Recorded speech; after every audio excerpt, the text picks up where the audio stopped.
Hello everyone, welcome to episode 55 of the Outlaw Joseph Scott, entitled Into the Darkness. Anyway, just want to say thanks to everybody for continuing on. We are going to do the third mission in the Caverns of Cinder book. Not quite going into Cinder yet, but this looks like it will be an interesting one. So, hold on and let's see what we have in store. And here we are, mission number 3, called Dark Deal. As the sun sets, dark clouds swirl over the town and lightning strikes all around. A local farm boy, out of breath from running, shouts that one of the locals has gone mad and run off into the mine. He's making a deal! He's selling us all out to some demon so he can get rich! Alright, setup. This mission uses the standard setup, but all heroes start on the night mine entrance map tile instead of the normal entrance, as they cannot afford to wait until morning to stop the dark deal from going through. Also need the campsite map tile. Remove the campsite map card from the map deck. So as you'll see, and I know it might be a little bit hard for you to see Joseph because he's kind of blue on blue, but there we are. That is new from the Cinder box. The mission goal: one of the local frontier folk has betrayed his neighbors, selling them out to a cinder demon for wealth and power. The heroes are searching for the traitor's campsite down in the mines to try to prevent his demonic dark deal from going through before it's too late. Roll a d6 to determine which town person has betrayed his neighbors. 1, 2 is the doc, 3, 4 is the preacher, 5, 6 it is the prospector. It is the local doctor. Shame on him. Special rules: no gates. No gates can be found in this mission. Anytime a gate would be placed, instead place a normal door. Fast darkness. Whenever the darkness moves forward on the depth track, because the whole backness to the darkness roll was failed, it moves 1 extra space. Okay, definitely time crunch here. Objectives: find the campsite. When the hero posse marker reaches the space marked 11 on the depth track, okay, so 1, 2, 3, 4, 5 rooms, I'm guessing, or 5 spaces from the mine entrance anyway. The heroes have found the door leading to the objective room. If the map tile is a passage, 1 random exit from that passage leads to the objective room.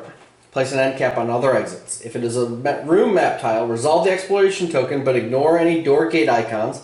So there's only 1 exit from this map, which leads to the objective room. So you roll to see which one it is. Alright. Once any encounters attacks have been resolved here, attach the campsite map tile to the final door as the objective room and place an exploration token on it as normal. Campsite. At the end of the first turn in which 1 or more heroes is on the campsite, resolve all growing dread cards in the stack, then reveal the exploration token. Ignore all information on the final exploration token except for whether it is an encounter type token or an attack type token. Final battle. If the token is marked as encounter, the heroes are not too late to stop the dark deal. As they burst into the room, the Cinder Demon unleashes his lava men bodyguards to hold them off, vaporizes the sniveling townsperson, and escapes. If it's marked as attack, the heroes are too late. The demon escapes and the townsperson falls to the ground before mutating to a massive demonic creature. Alright, I may have to adjust this because if it's marked as an attack, it's a 1 to 3 brutal Goliath, 4 to 6 brutal Harbinger. I don't know that Joseph wants to try to take on one of those all by himself. But we'll see.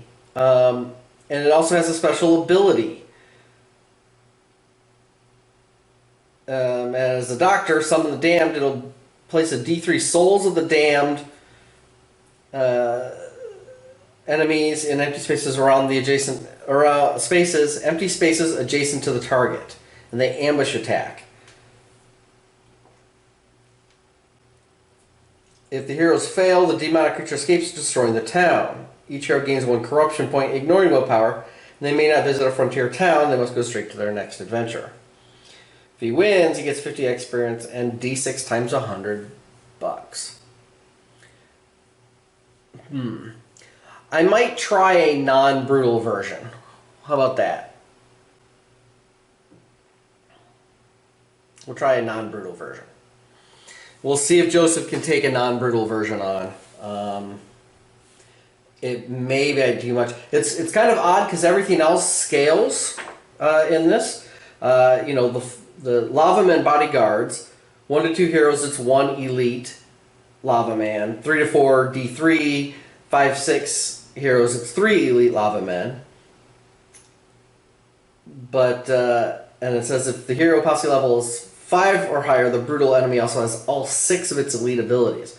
But that it doesn't adjust for number of heroes, which is kind of odd.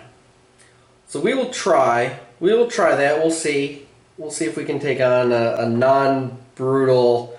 We'll still give them all 6 elite abilities since Joseph is level 8 and he is, so the posse level is 5 or higher. But let's try a non-brutal one, I guess, and we will see how it fares. It will be pretty quick. This should be fairly quick mission since time is of the essence. Speaking of which, let us get started. So Joseph needs to hold back the darkness. My dice issue. A 4 will fail, so that's going to push it up by 2 and get us a darkness card, which has Demonic Force. Wonderful. All demon enemies are +1 combat. That's exactly what I need facing demons. Joseph rolls to move. A 3 and a 2. That's not going to be quite enough to get him anywhere. I will not search. Do not want to do that. So let us attempt to hold back the darkness. A 7 is good. So Joseph rolls to move. 5 and a 2. So we'll go. So he goes 1 there. And let us look through. And we find a simple mining room.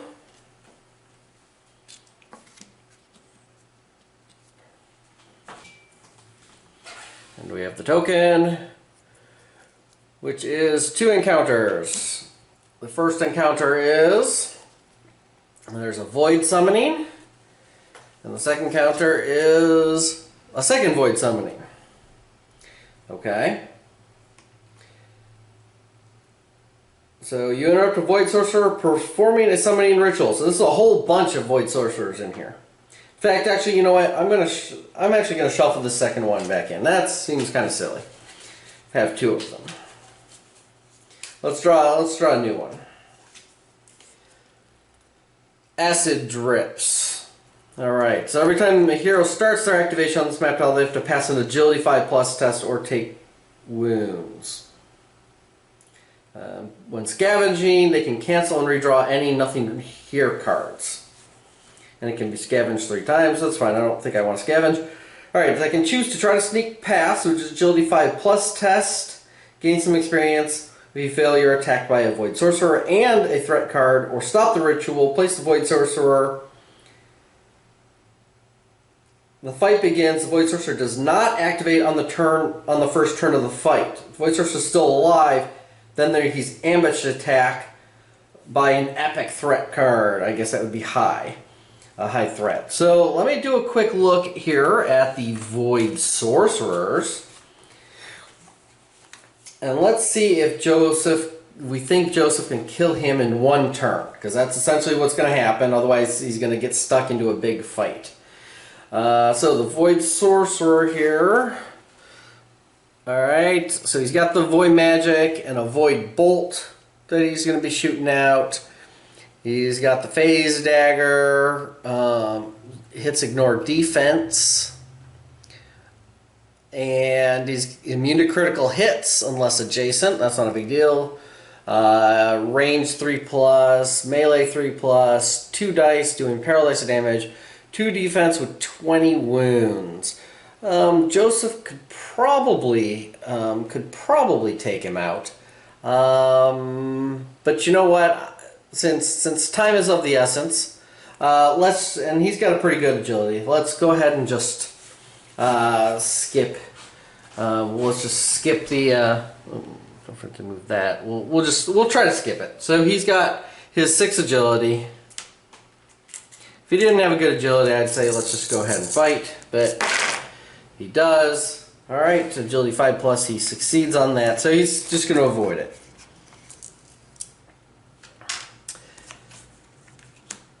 So now we hold back the darkness. 9 is good. Now Joseph needs to make another agility test to avoid the acid dripping from the ceiling. Kind of weird that they're doing this this ritual in the acid room, but there you go. And then Joseph gets to move. Oh, and I didn't choose. I got to remember this. There was one exit. So the exit is in direction 2, so it is to my left.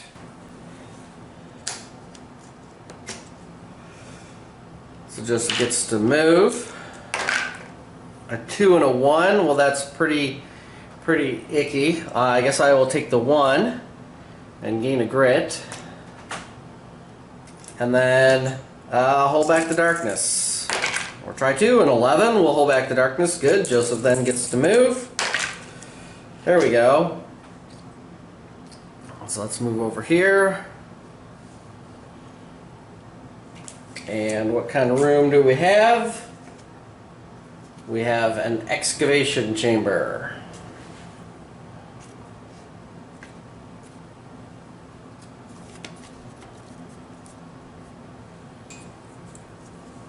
Okay, and there's a token. 3 exits, okay, and an encounter. We can ignore the clue. So unfortunately we're getting rid of all these encounter cards, which we need for the end, but alright. So the encounter is a stirring in the deep. In the dark shadows ahead, you see that the room opens off to one side in a large underground cavern filled with still and murky water.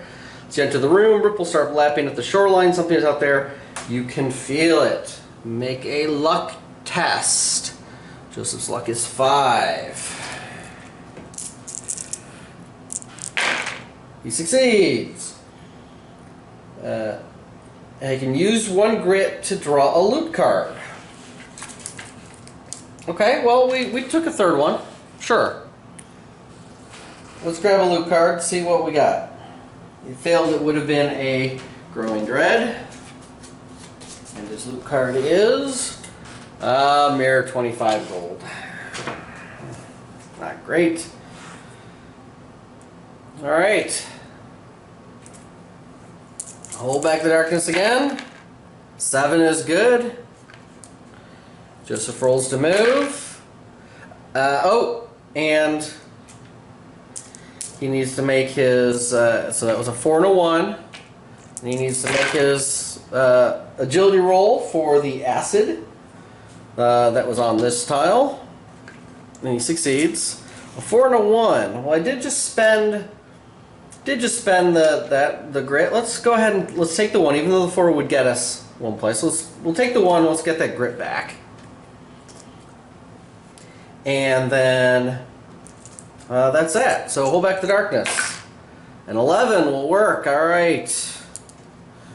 And then Joseph rolls to move. 4 and a 2. All right. So we will go 1, 2 down here, and let's look through. See what we have. We have a storage room.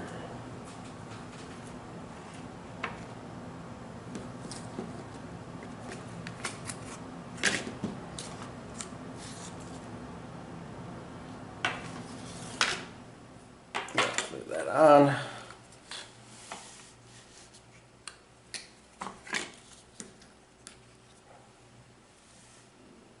Okay. Sure you guys can see that.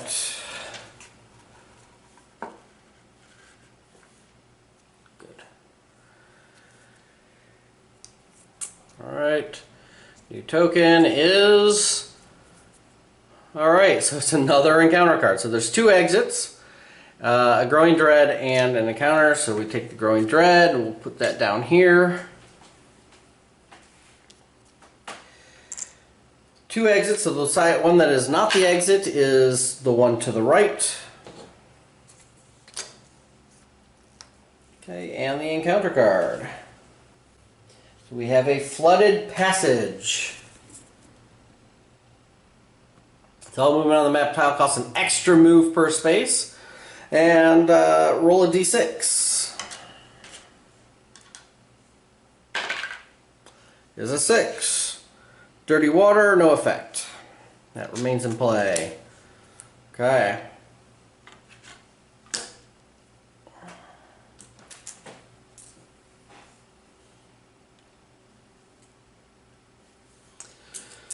So we have 1, 2, 3. Yep. So 2 more tiles. So Joseph will move. Hold back the darkness, I mean.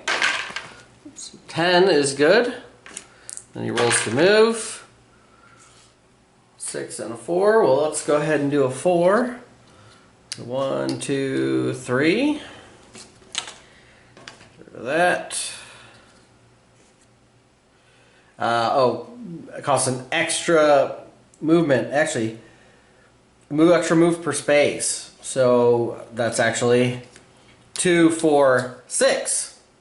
He had 6, so that's actually fine. But gotta remember that.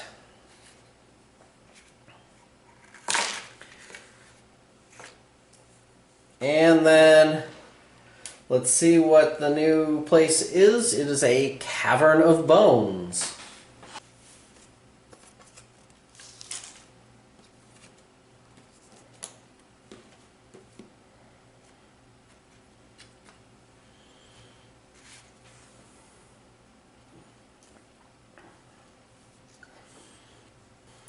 Alright, new token, which is 1 exit and an encounter. This is not boding well. The exit is straight ahead.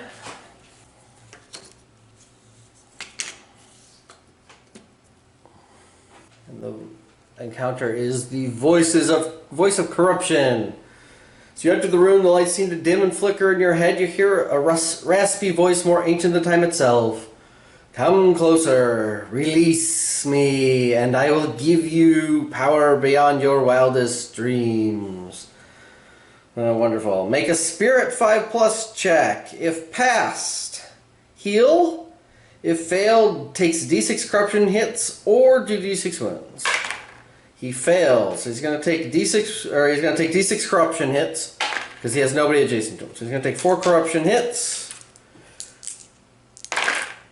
And he fails 2, so he's going to get 2 points of corruption.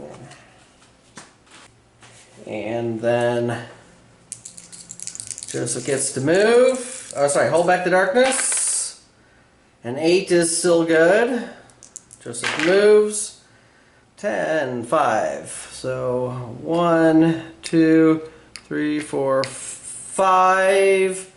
Do I use a grit or do I spend the extra turn? I'm actually moving at a pretty good pace.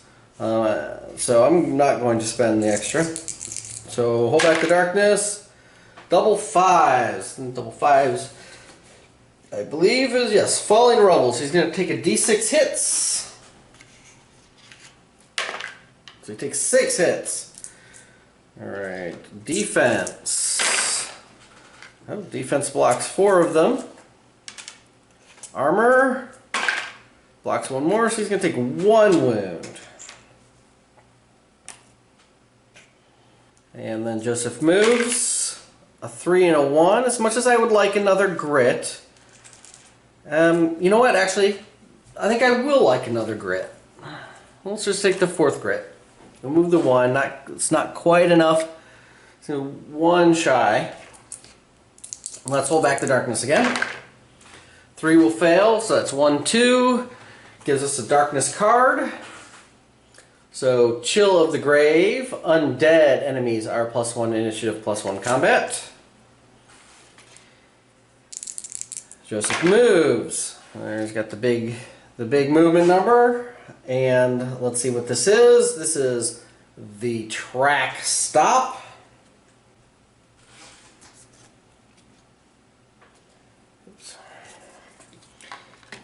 Like that.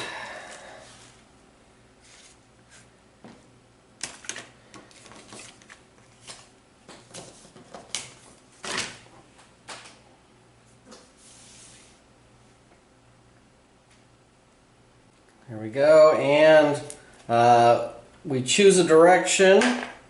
So 1 or 2 is on basically straight through, and that is where the campsite is.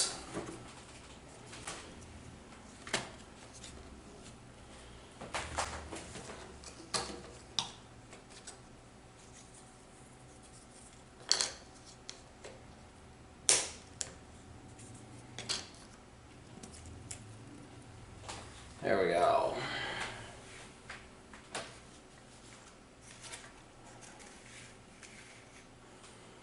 We do still need to get a token for it.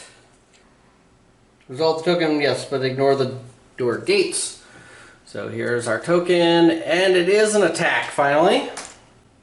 Apparently he gave us some guards, and we have 1 Void Hound. Alright, and the Void Hound special abilities 3, 5, and 6.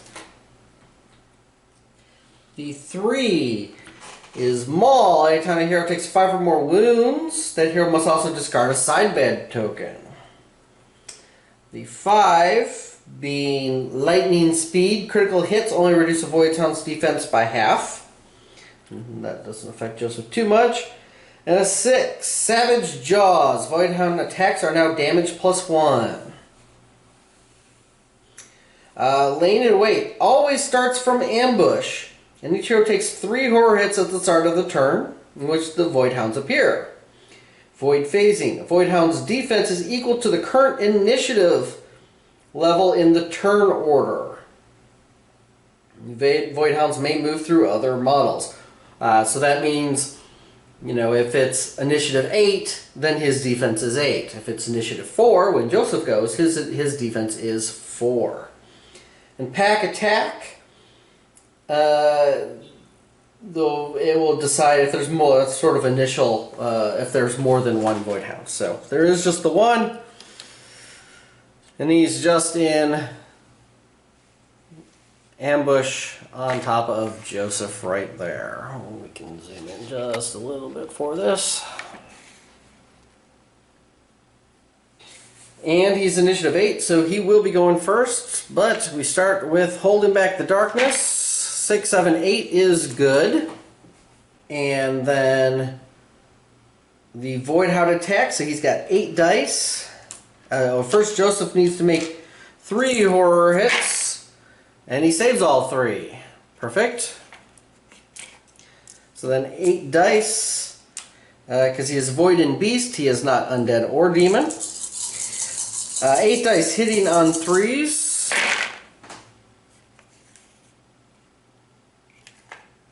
Alright. Pretty average. Nothing special on 6s. Okay. So Joseph gets his defense. Gets 2. They're 3 damage each. I'll take it on the armor. Okay, he blocks 2, and then he gets his free reroll.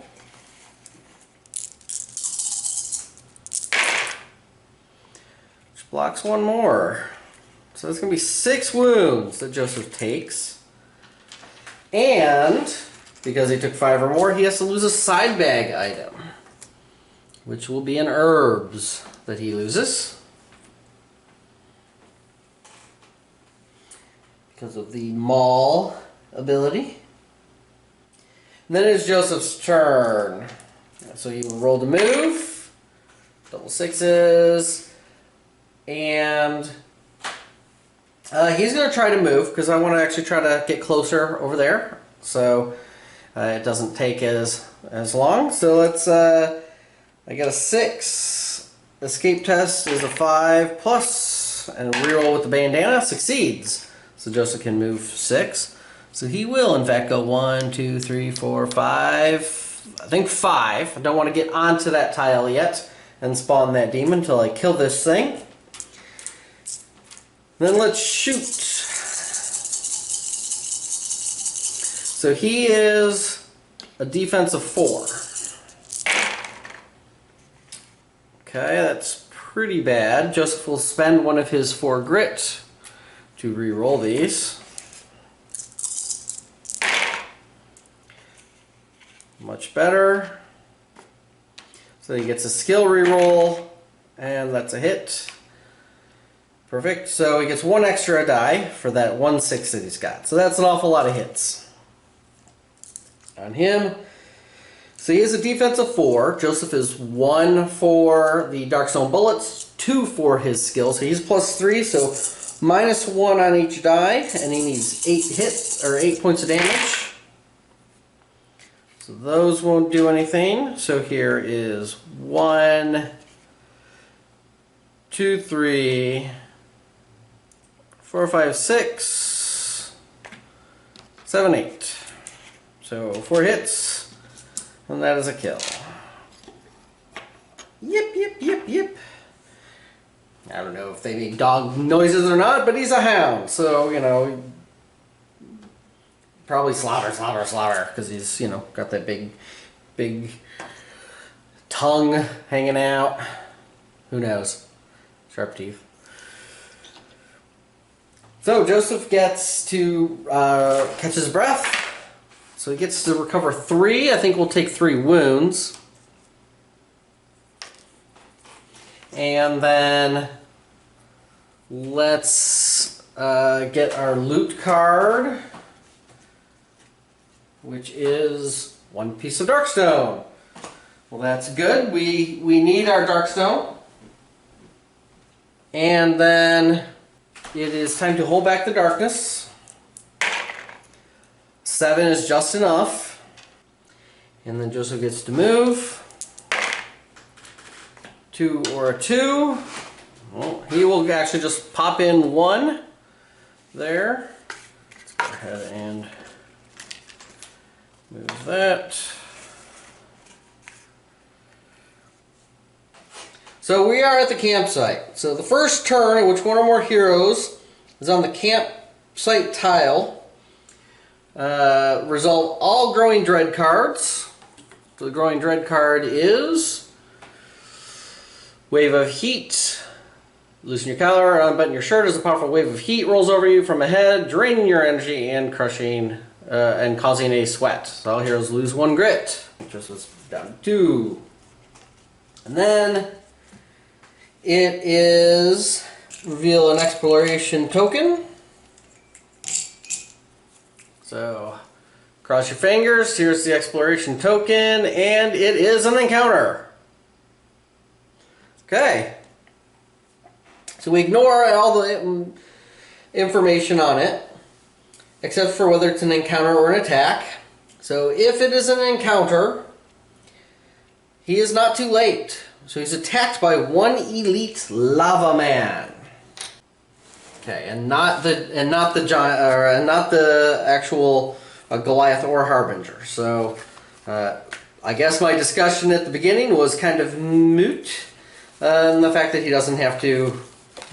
I actually don't have to see about that or modify it. And instead, he's just attacked by a single lava man. So the lava man, his abilities are 1, 5, and 6. The 1 is Vengeance of Belial. He now hits on 3+. The 5 is, well, 5 and 6. Oh, 5 and 6 are the same. So we need to reroll 1 of these. Come on. 4. Okay, so a 4.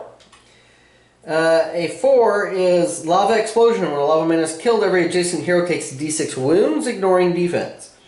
And then 5 or 6, Lava Eruption. At the start of their activation, roll a d6 for each lava man. On a roll of 1 or 2, it immediately makes an extra ranged attack against a random hero within range. So he's going to start shooting lava. So that's basically just an extra attack that he's going to make every turn. Alright. What do we got here? There we go. I hope you can see that. Other things to note, they have Burning Fists. 2 hit rolls of 6 add D3 burning markers to the hero. Molten Body, they're immune to critical hits from ranged attacks, but interestingly enough, not melee. Made from lava, at the start of their activation, lava men heal 1 wound for every lava space adjacent to them. As well as the space they are in, and they're immune to burning markers. Well, there's no lava on this one. And Ambassadors of Hell, they gain +1 combat if their target has 1 or more corruption points, and +1 combat for each mutation their target has.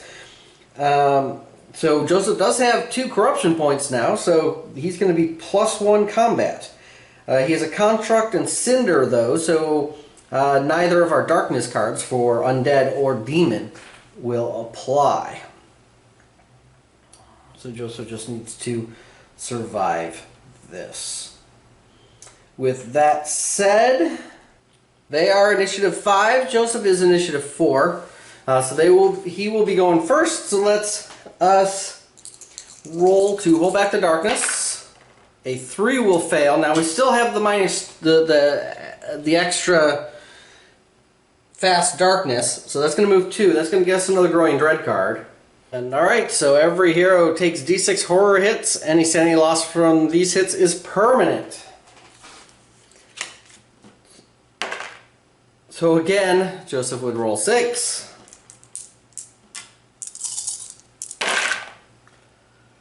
Well, he saves 4 of them. Since this is permanent, I'm going to go ahead and spend a grit to reroll these 2. And does it. So he's going to lose 2 sanity permanently. Okay, and that drops his maximum down to 19 from 21 again. And then the Lava Man gets to go. So at the start of his activation, roll a d6 for him. We get a 2. He takes an extra ranged attack before activating his normal. So he's going to shoot at Joseph. Range 12, 2 shots. Hitting on 4+, so 1 hit. Joseph will roll his defense and he blocks it. Now it is 2d6 points of damage, by the way. And then the Lava Man moves. His move is 6. So 1, 2, 3, 4, 5, 6. So right here in the middle. And then he will attack. So he has 5 dice because he's +1 combat because Joseph has corruption points.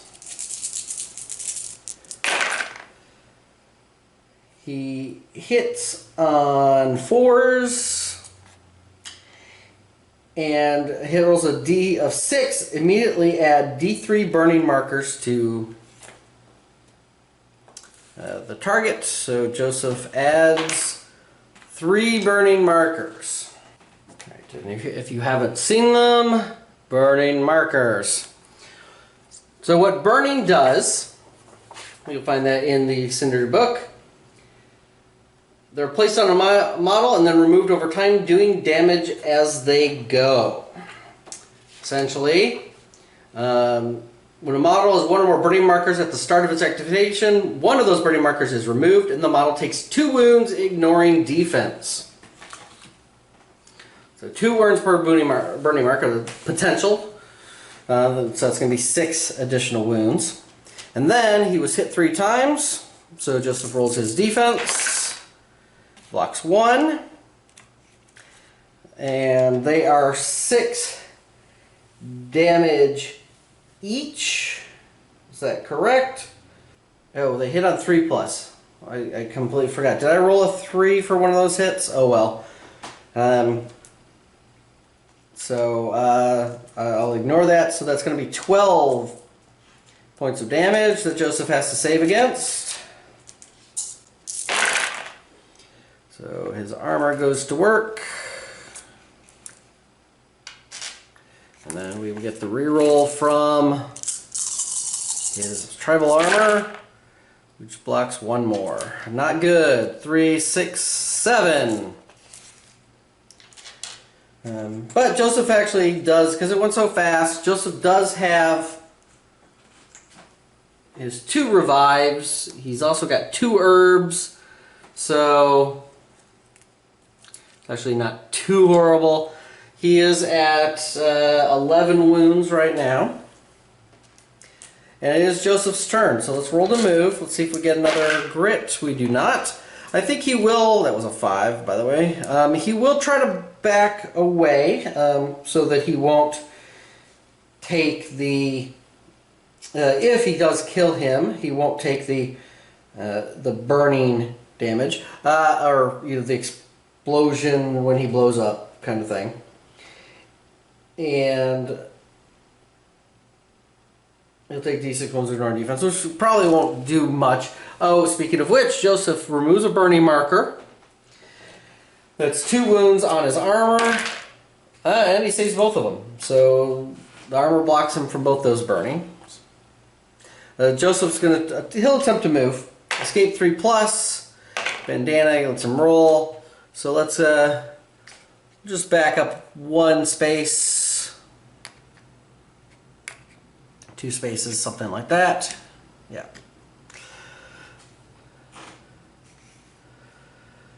And let's take a shot, see what we can do with this guy. All right, so he's got 18 wounds and a 3 defense.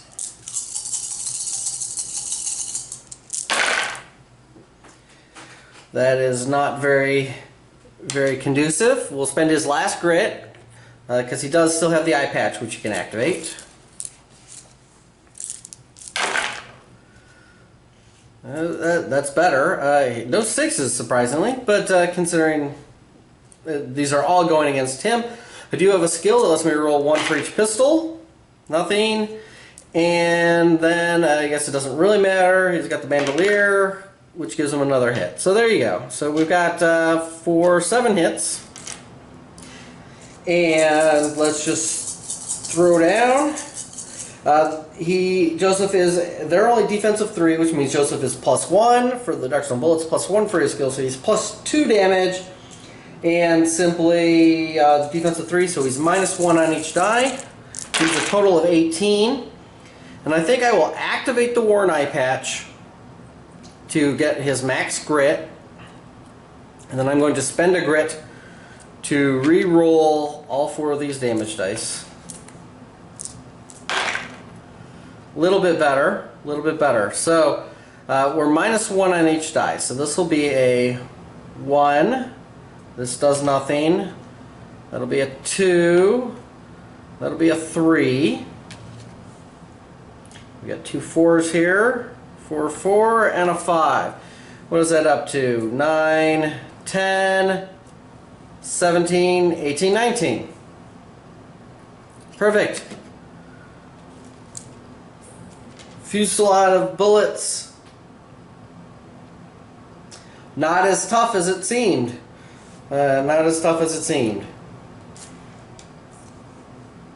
One round, Joseph was able to pile in enough shots with enough damage to take him out. It's the advantage of doing the dual wielding. It'd be nice actually if Joseph could get that there's a new item that lets you get critical hits if you dual wield. Not that Joseph necessarily does that often because he just gets more hits, but having the potential if he's adjacent to somebody to get criticals, and he's rolling 8 dice as it is anyway with his 2 outlaw pistols, could be really powerful to have the option when he's adjacent to go ahead and do criticals. But regardless, I digress. That was the end. Oh, so what happens?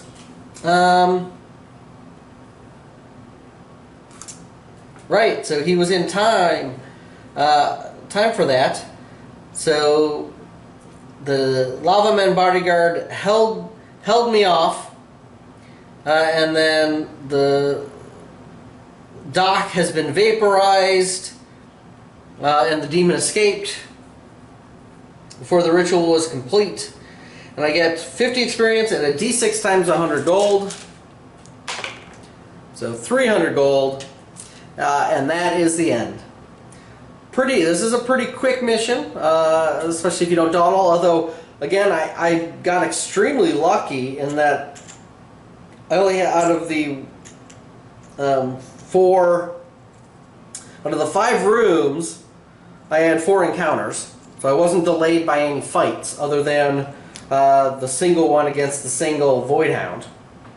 So nothing took a long time to hold him up. That darkness moving an extra step every turn was pretty bad. I also had Joseph had good luck with his hold back the darkness rolls, and then of course he was lucky at to get an encounter token. At the end, how many encounters are left? Let's see. 1, 2, 3. Well, so out of the 6 that are still in the container, there are 3 encounters, and there are 3 attacks. So apparently, there's only I never actually really looked at these tokens per se to see what the odds are. There's only 4 attack tokens in this stack of what, 6, 7, 8, 9, 10, 11, 12. Okay, so there's a 1/3.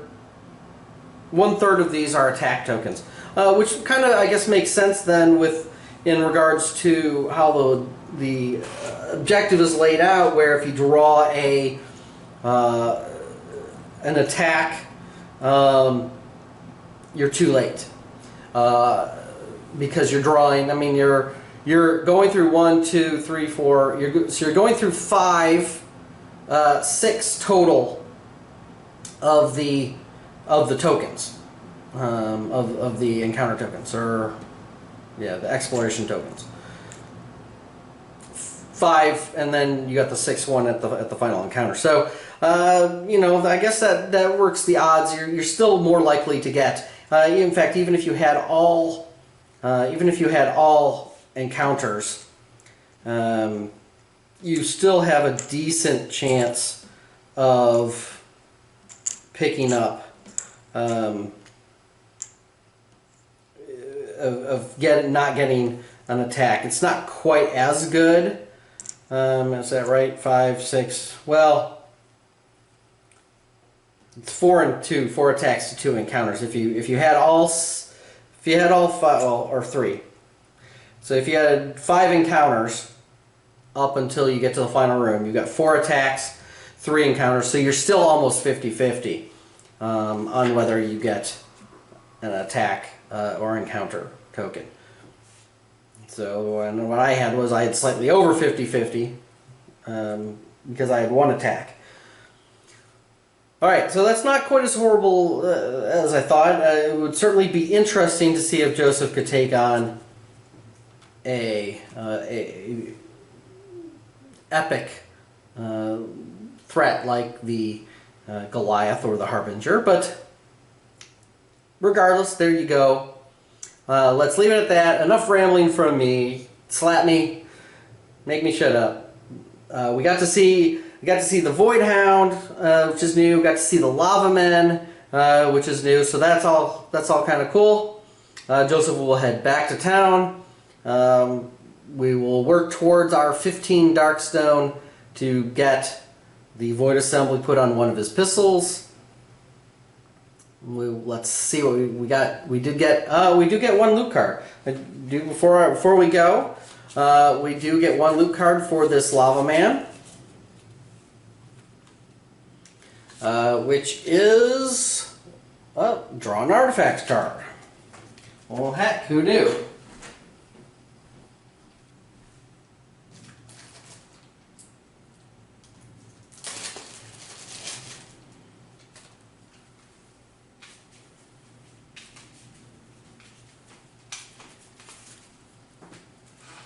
And the artifact is the Book of Rokal.